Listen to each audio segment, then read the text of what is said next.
ഒരു സമയം ദ്രോഹിച്ചിട്ടാണ് അനേകം ആശപ്പെട്ടിരിക്കുന്നു.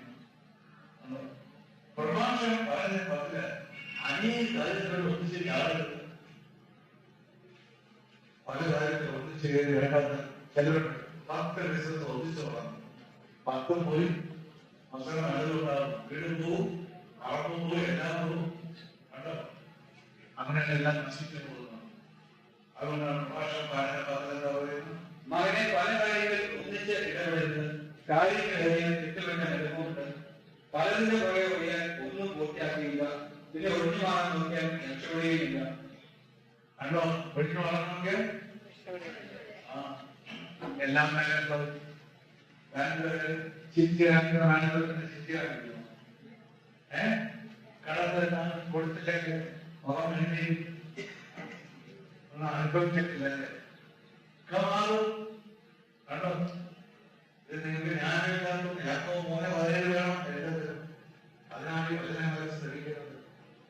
എന്നാൽ ഞാൻ ഒന്നാമത്തെ ശുദ്ധവും പിന്നെ സമാധാനവും വിനീതവും വിധേയത്വവും കാരുണ്യവും സൽഫലങ്ങളും നിറഞ്ഞതുമാണ്. അത് അനിശ്ചിതമോ ആത്മാർത്ഥതയില്ലാത്തോ അല്ല. മദ്യം കുടിച്ചിട്ട് നല്ല തീരുമാനം എടുക്കാൻ പറ്റുമോ? നമ്മുടെ ഇവിടെ മദ്യം ഇതിനും കുടിച്ചിട്ടാണ് കാര്യങ്ങളൊക്കെ തീരുമാനിക്കുന്നത്. എങ്ങനെ വേണം അല്ലെ? ഏത് ഉത്തരവാദിത്തം ഒരു കുപ്പി പഠിച്ച് രണ്ടാമത്തെ കുപ്പി പഠിക്കുകയെ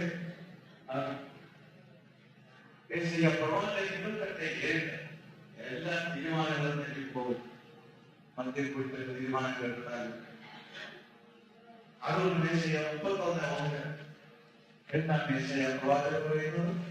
കർത്താവിനോട് ആലോചന ചോദിക്കുകയോ ഇസ്രായേലിലെ പരിശുദ്ധത്തിലേക്ക് ദൃഷ്ടി ഉയർത്തുകയോ ചെയ്യാതെ സഹായിലേക്ക് ഈജിപ്തിലേക്ക് പോവുകയും കുതിരയിൽ ആശ്രയിക്കുകയും ജനങ്ങൾ എണ്ണത്തിലും കുതിര പടയാളികളുടെ കരുത്തിൽ വിശ്വാസം അർപ്പിക്കുകയും ചെയ്യുന്ന ഒരു ദുരിതം. കാരണം ദുരിതം വളരെ പണം നോക്കിക്കൊണ്ട് നമ്മൾ പോയാൽ കേട്ടോ, അളിയൻ വിശ്വസിച്ചാൽ അത്ര നമ്മൾ റിസ്ക് കൊടുത്ത അളിയന്മാർ നമ്മൾ കുടിക്കണം. ഞാനിവിടെ തോന്നാം കണ്ടോ, അളിയനെ വിശ്വസിക്കുമോ? കണ്ടോ, നിങ്ങളുടെ കാര്യത്തിൽ വീട്ടിൽ പോയിട്ട് ഈ വചനം എടുത്ത് വായിക്കാനാണ്. പ്രത്യേകിച്ച് മാർക്കോസ് 1:5-9 ഈ അധ്യായം 3 തുടർച്ചയായിട്ട് 1 മാസം വായിച്ചാൽ ഇപ്പോഴുള്ള ചെലവ് 6 മാസം കഴിയുമ്പോൾ ഉള്ള ചെലവുകൾ മാത്രം. വീട്ടില് കൂടുമ്പോൾ പറയുന്നു, കുറയും കാര്യമാണ് കടക്കാൻ സാധിക്കില്ല. അതിനൊക്കെ ശ്രദ്ധയാണ്. കണ്ടോ, എല്ലാം പറയും. ചിലപ്പോൾ സ്വന്തം മാന്യമക്കൾ തന്നെ കേൾക്കുന്നത്. കാരണം വചനത്തിലാവൂ വരാൻ സാധിക്കില്ല. വചനത്തിന്റെ ശ്രദ്ധ എല്ലാം ചെലവ് പറയും. ചെലവെല്ലാം പറയും. നിങ്ങൾ ഇപ്പൊ 10,000 രൂപയുടെ സഹായം ആവശ്യപ്പെടുന്നു, കൈകെട്ടെങ്കിലും ഇല്ല. അപ്പോൾ ഇന്നത്തെ വരും എല്ലാ കാര്യത്തിലും കർത്താവ് ഞാനുണ്ട്. ഞാൻ ഇതിനെ കണ്ടോ, അതേ സമയത്ത് ദൈവം നിങ്ങളിൽ ഉണ്ടാവുമോ? എല്ലാം തകർന്നിരിക്കുമോ? എല്ലാം തകർന്നിരിക്കും. അതേപോലെ വാഗ്ദാനമാണ്. ലൂക്കാ 12 22-34 മത്തായി 25-34 ദൈവം വാഗ്ദാനം ചെയ്തിരിക്കുകയാണ്. എന്റെ കൽപ്പനകൾ വായിച്ചാൽ ഞാൻ എല്ലാത്തിനും തന്നോളാം. നിന്റെ അടുക്കള കൂടി ഞാൻ കാത്തോളാം. നിയമം 28 ഭാഗ്യത്തില് ഒരു വീട്ടില് അടുക്കള ഒരു നോക്കിക്കൊള്ളാം. അടുക്കളയിൽ നിർമ്മിച്ചാൽ അപ്പൊ ഉപ്പുകൂടി പോകുമോ? ഉപ്പുകൂടിയ മണ്ണുകളൊക്കെ വീട്ടില് ഇല്ല.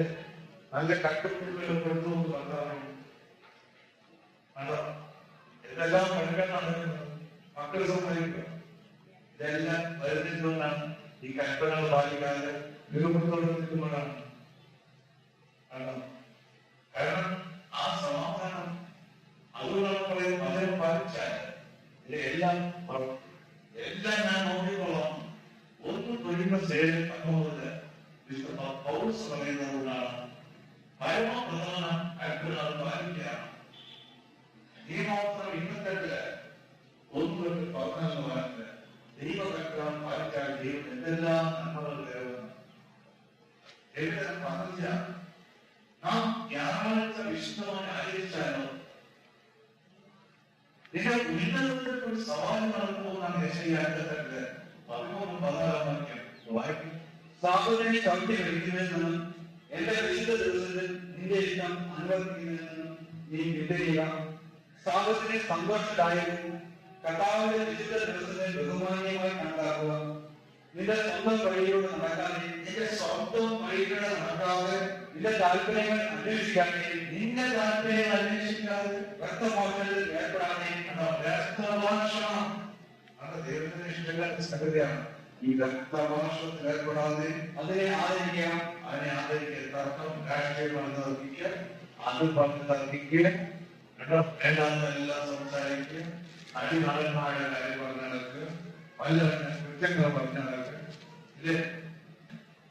ചിലപ്പോൾ അടിയാതെ തൂക്കി തരുമെന്ന് പറഞ്ഞു നിങ്ങൾ ആരാധിക്കുന്ന അടിയില് അനേകം അതിന്റെ അടിയിൽ നിങ്ങളോട് വരും.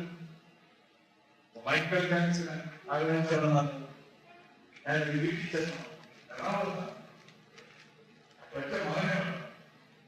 അമ്മ വിളിച്ചു പറഞ്ഞു മകന് മോട്ടോർ സൈക്കിൾ വേണമെന്ന് പറഞ്ഞാൽ അമ്മ കൊടുത്തില്ലെങ്കിൽ ആ മോട്ടോർ സൈക്കിളിൽ മാക്സിമം സ്പീഡിൽ ഓടിച്ചിട്ട് വിചാരിച്ച് പറഞ്ഞു കൊടുക്കുക. ആ വീട്ടിലെ അമ്മ ഒറ്റ മകനാണ്. അപ്പൊ ദൈവം ആഗ്രഹിച്ചത് വീട്ടിൽ ചെന്നപ്പോ ആദ്യമായിട്ടാണ് ലോകത്തിന്റെ വിലക്ഷൺ മുഴുവൻ കണ്ടത്. അവന്റെ മുകളിലങ്ങോട്ട് കയറി കഴിഞ്ഞപ്പോ ഫാനിനെ കൂടെ മോറിൽ വേണം ഇങ്ങനെ മറഞ്ഞിരിക്കുകയാണ്. ഒരു ഇഞ്ച് സ്ഥലം പോലും ഇല്ലാതെ സകല പൈശാചികൾ കൊണ്ട് മറച്ചിരിക്കുകയാണ്. എല്ലാ പുസ്തകങ്ങളും ഇതുപോലെ അനുഭവം കണ്ടിട്ടില്ല.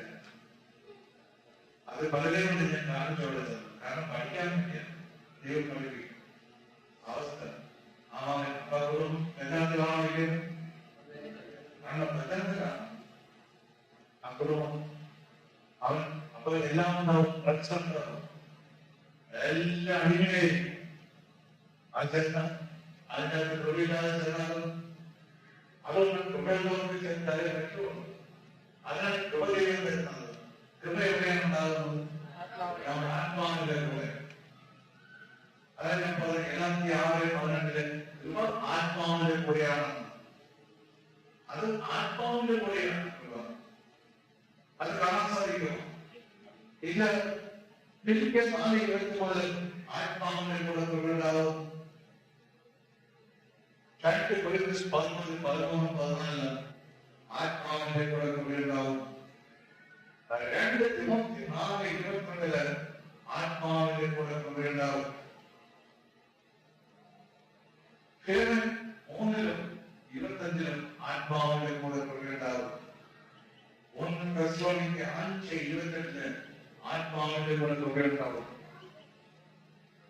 റോമ 16:20 ആത്മാവിന്റെ കൂടെ കൃപ ഉണ്ടാവും. തീത്തോസ് 1:4 ആത്മാവിന്റെ കൃപയും സമാധാനവും കരുണയുണ്ടാവും. ഈ കൃപ ആത്മാവിന്റെ കൂടെയാണ്. അതുകൊണ്ടാണ് കൃപയും